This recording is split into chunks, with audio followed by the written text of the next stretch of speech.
Well, Robert Becker with Pod Fund. You got the greatest new crowdfunding site, I think, that we have in this country. I mean, you have a place for people to get free money, literally, from the internet to do broadcasting on the internet. So if you want to have your own radio station or television station or whatever, you're the guy to know, because you'll show them how to get money from the internet to make all that happen. What made you think of doing this? Exactly. Well, Matthew, I worked in the radio industry for a few years in the 90s. Had a blast doing it. It was my dream. Top 40 or stuff? Or what? Top 40. Wonderful. Euchre jock, if you will. That's what we call ourselves. Loved what I was doing, but got out of that field and moved into the real world. And then in the early 2000s, was intrigued by internet radio, and then a few years later got into doing some freelance voiceovers out of the house and dabbled slightly in podcasting. And I thought it was just a really neat medium, and thought it was a really cool way for people who may have always wanted to work in radio to have that opportunity, but you have complete control over what you're doing. And within the last year, when I started to formulate this idea, it just seemed to make sense. I still have always had that interest in podcasting, and even though I've moved away from radio and voiceovers and all of that, and I just really started to think more and more about the notion of trying to help podcasters and video creators out and come up with a platform for them that is geared specifically to them. And it's not some one-size-fits-all type of platform. This is specifically for creators, podcast creators or video creators or what have you. And, I think that this idea is right on the money, no pun intended, but I think that this is a perfect vehicle, because you're pulling in all of these podcasts, these podcasters who all share this same vision. They, by extension, have their own audience. And you bring all these people together, and you're really starting. You've got the financial aspect to it, but there's a visibility access as well, where you're opening up the audience to a lot of people. What I think of is somebody like Rush Limbaugh, who has a big audience. He writes a book, and it's all sell. It's the same thing. Yeah.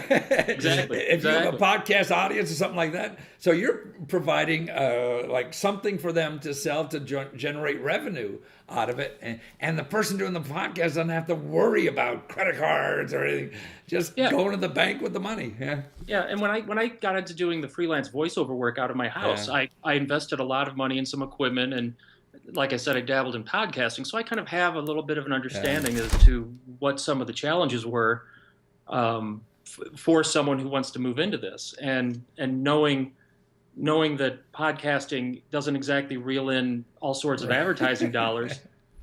This is a way for people to live up to or fulfill their passion and perhaps improve on what they're doing. No, I think now, that's like my issue. I sold reference books for many years, made lots of money at it. Nobody buys a reference book anymore. So I still have a story to tell, and it's very difficult. I don't think people have figured it out yet. Washington Post is going out of business. Who would have thought? New York Times is next. The Wall Street Journal is on its last legs, and it's just that old media doesn't work because people aren't buying it in traditional forms. So your form is a new form that people are getting used to financing through that motive, and so to take your idea and use that new form to finance it that you have. I think it's a natural, and it's. I think what you're also doing is helping the country hear these voices. Exactly. And that they wouldn't normally hear, and it's a way to finance these new voices. And then these voices don't have to go to some big conglomerate and be told what to say. Exactly. Yes. And to that end, there's a lot of really talented podcasters out there, and they may not realize how talented they really are. And that's what I think is really neat. And there's some people who, if radio were a completely different industry and it wasn't so difficult to break into, there's a lot of people who could potentially work in radio, and they may not even realize it.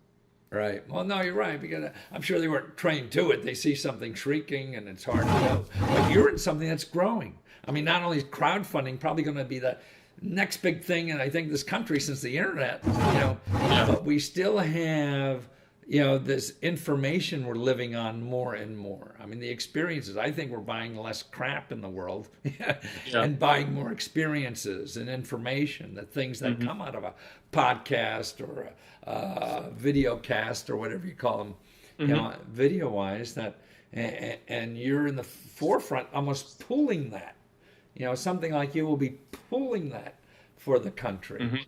Yeah. Are you going to be in other countries too, or not? Well, right now we're specific to the United States, and I would love to say that it's international, but the one hurdle I have New Jersey is international. Yeah. There you go.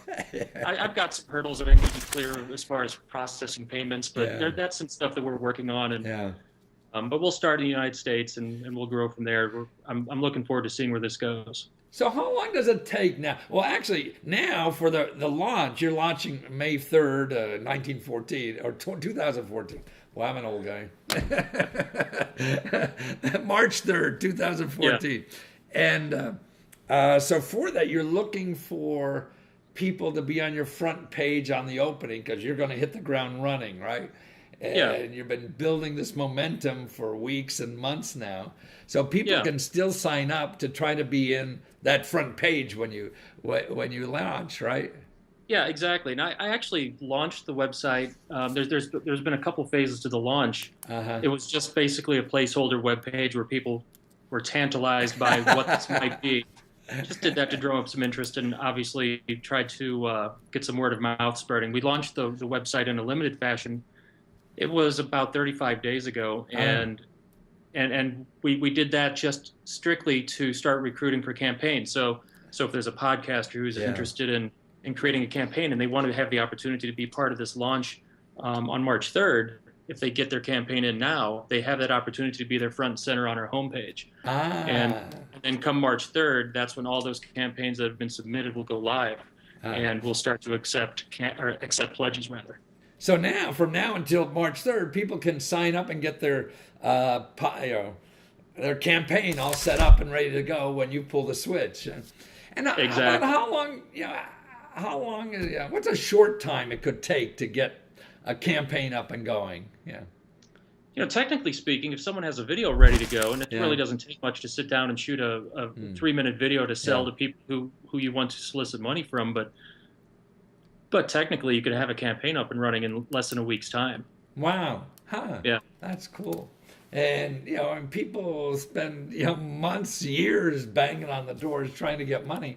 And here you could do it in a week's time. And really, I guess the biggest hurdle is sitting down and doing that video. You require a video, right, for the production?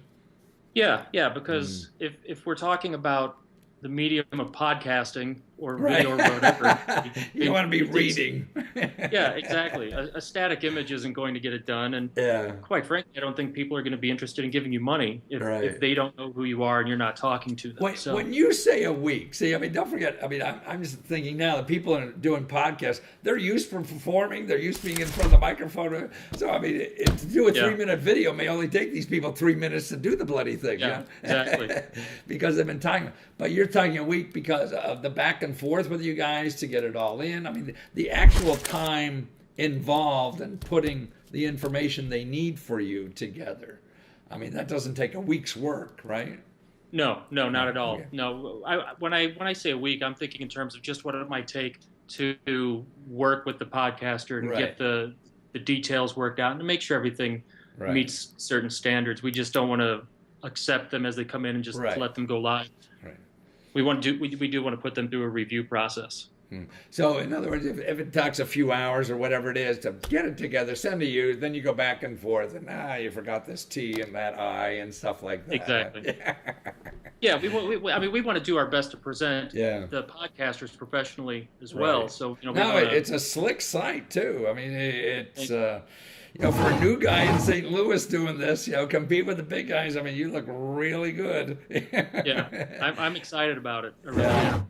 And so it's at podfund.com. So you could start giving money on March 3rd to find programs to invest in or to support. But until then, take your podcast, your idea, or whatever it is, and apply to be a fundraiser on this, right? Exactly. Right. Exactly. Right. Well, Robert